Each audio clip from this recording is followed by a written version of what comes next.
नमस्कार, मी प्राध्यापक अनमोल ओहोळ. आज आपण चिटणीसाचे प्रकार या मुद्द्याचा अभ्यास करणार आहोत. तर आपण या मुद्द्याला सुरुवात करूया.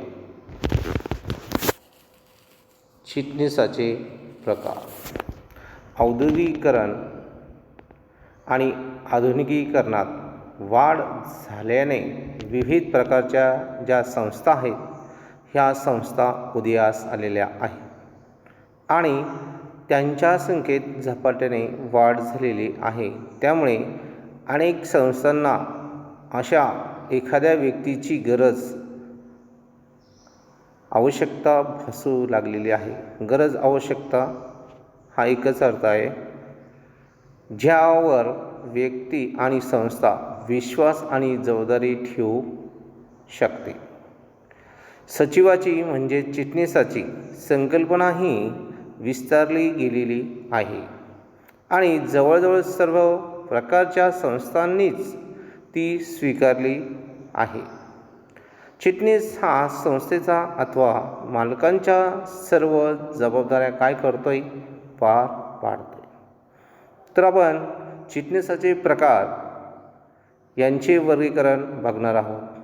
म्हणजे चिटणीसाचे खालीलप्रमाणे वर्गीकरण म्हणजेच प्रकार आहेत. याच्यामध्ये चिटणीसाचे 2 प्रकार त्यांनी सांगितलेले आहेत. एक म्हणजे खाजगी म्हणजे व्यक्तिगत, म्हणजे व्यक्तिगत आणि खाजगी दोन्हींचा अर्थ एक आहे.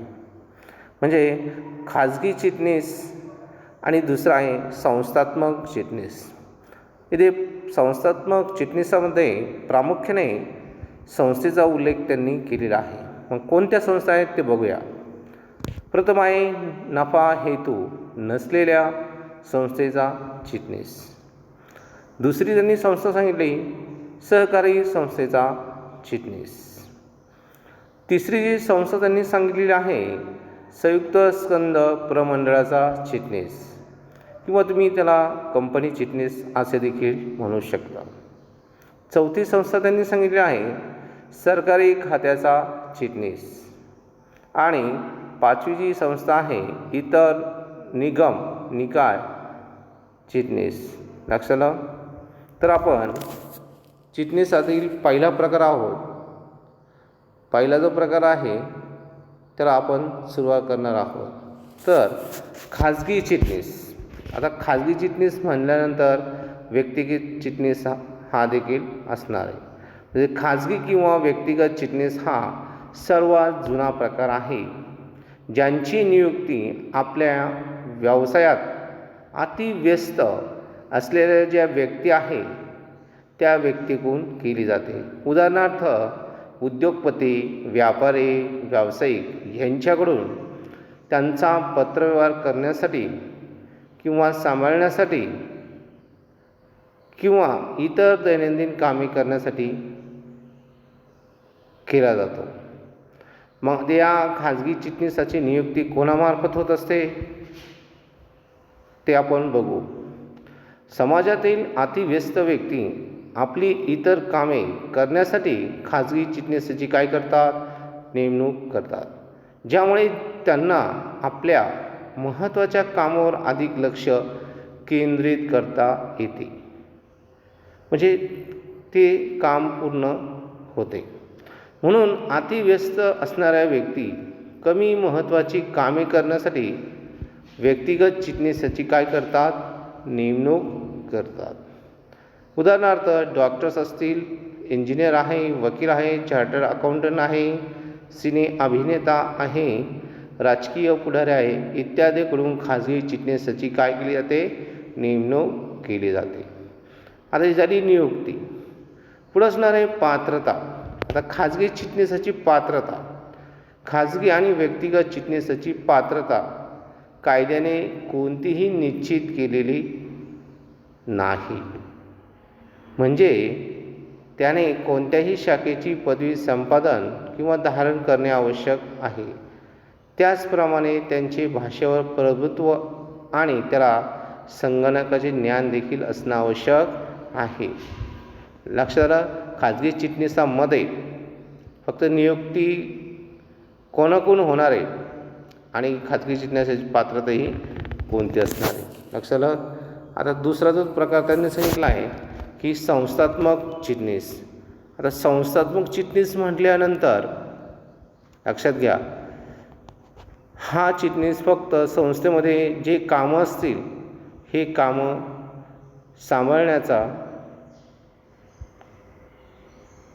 किंवा बघण्याचा काय करत असतो, कार्य करीत असतो. म्हणजे संस्थात्मक चिटणीस हा संस्थेमध्ये जे काही कामं असतील, कार्य असेल हे काम करत असतो. म्हणजे संस्थेद्वारे नेमणूक झालेल्या चिटणीसाला संस्थात्मक चिटणीस असे म्हणतात. मग पहिली जी संस्था त्यांनी सांगितलेली आहे की नफ्याचा हेतू नसलेल्या संस्थेचा चिटणीस.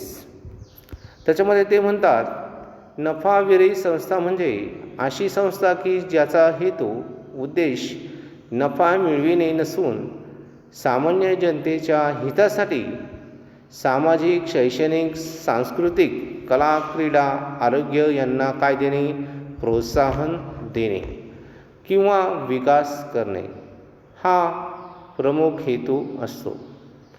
मग नियुक्ती, नफाविरहित संस्थेच्या चिटणीसाची नियुक्ती ही कोण करणार आहे? मग त्या संस्थेमध्ये असणारी जी व्यवस्थापन समिती आहे ही समिती काय करणार आहे? चिटणीसाची नेमणूक करणार आहे. म्हणजे व्यवस्थापन समितीमधून सभासद असतील, हे सभासद चिटणीसाची काय करणार आहे? नेमणूक करणार आहे.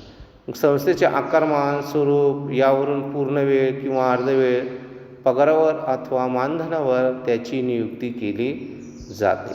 उदाहरणार्थ रोटरी क्लब, लायसन क्लब, क्रीडा मंडळे, सांस्कृतिक मंडळे, चेंबर ऑफ कॉमर्स, शाळा इत्यादी महाविद्यालये. आता नफ्याचा हेतू नसलेल्या ज्या संस्था आहेत याच्यामध्ये फक्त प्रामुख्याने लक्षात ठेवा की संस्थेचा हेतू फक्त नफा मिळवणे नसून काय करणे, संस्थेचा हा उद्देश नफा मिळवणे नसून काय करणे, जनतेच्या हितासाठी काम करणे.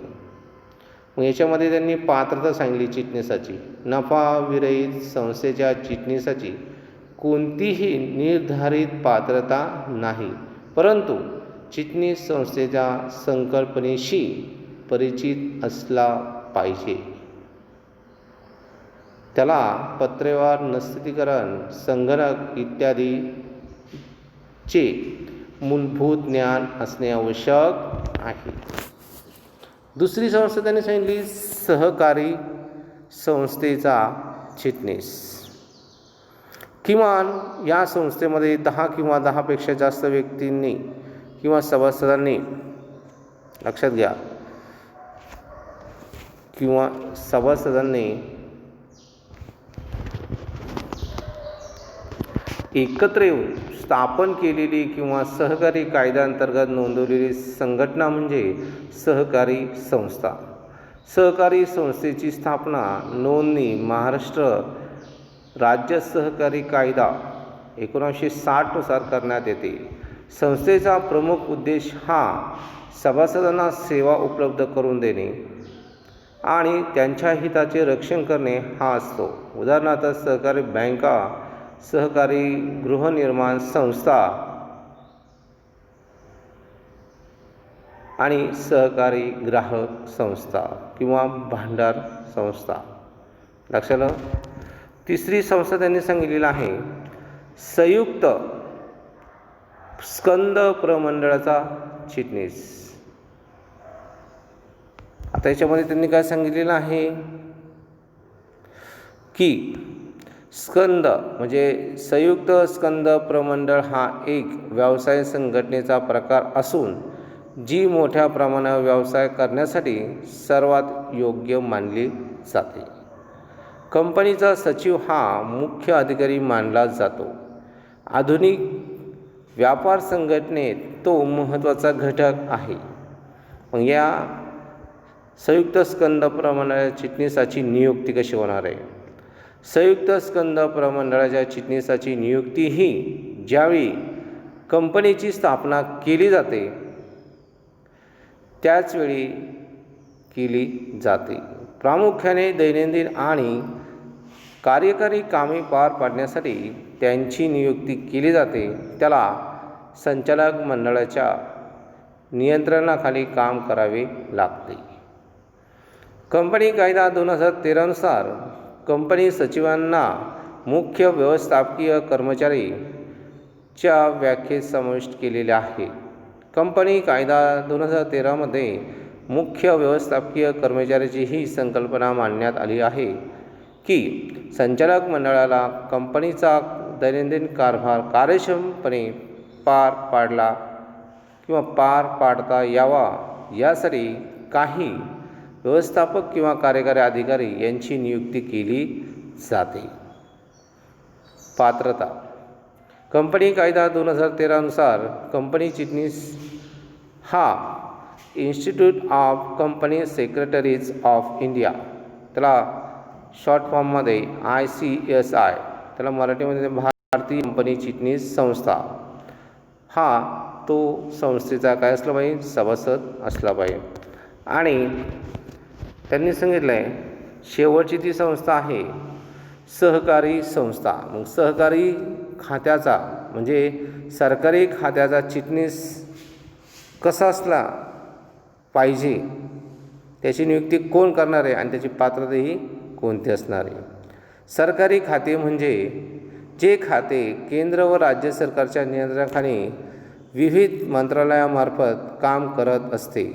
या खात्याचा चिटणीस प्रशासकीय प्रमुख म्हणून नियुक्त केलेल्या व्यक्तीस सहकारी खात्याचा चिटणीस असे म्हणतात. थोडक्यात म्हणजे सरकारी खात्यामध्ये काम करणारा जो व्यक्ती आहे त्याला तुम्ही सरकारी चिटणीस असे म्हणू शकता. पुढे नियुक्ती. आता नियुक्ती कोण करणार आहे? भारत किंवा राज्य सरकार, म्हणजे भारत सरकार किंवा राज्य सरकारद्वारे प्रशासकीय कारभार कामकाज चालविण्यासाठी खात्याचा प्रमुख म्हणून चिटणीसाची नियुक्ती केली जाते.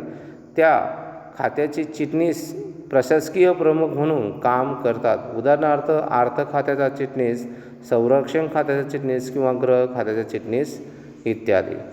आणि या चिटणीसाची पात्रता. सरकारी खात्याच्या चिटणीसाची पात्रता ही कोणत्याही पदवी म्हणजे कोणत्याही शाखेची पदवी संपादन करणे आवश्यक आहे. तसेच त्याने लोकसेवा आयोग आयोजित केलेली किंवा केलेल्या नागरी सिव्हिल सेवा परीक्षा उत्तीर्ण असणे आवश्यक आहे. म्हणजे भारतीय प्रशासकीय सेवेतील IAS अधिकारी सचिव होऊ शकतो. लक्षात आलं? तर हा मुद्दा सर्वांनी व्यवस्थितपणे करून ठेवा, कारण याच्यावर सुद्धा 1, 2 किंवा 3 मार्कासाठी त्यांनी प्रश्न टाकलेले आहे. तर सर्वांनी व्यवस्थितपणे हे 2 प्रकार लक्षात ठेवा, खाजगी चिटणीस आणि संस्थात्मक चिटणीस.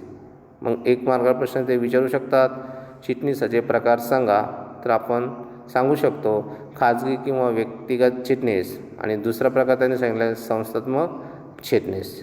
लक्षात आला? हा मुद्दा इथे समाप्त झाला. नमस्कार.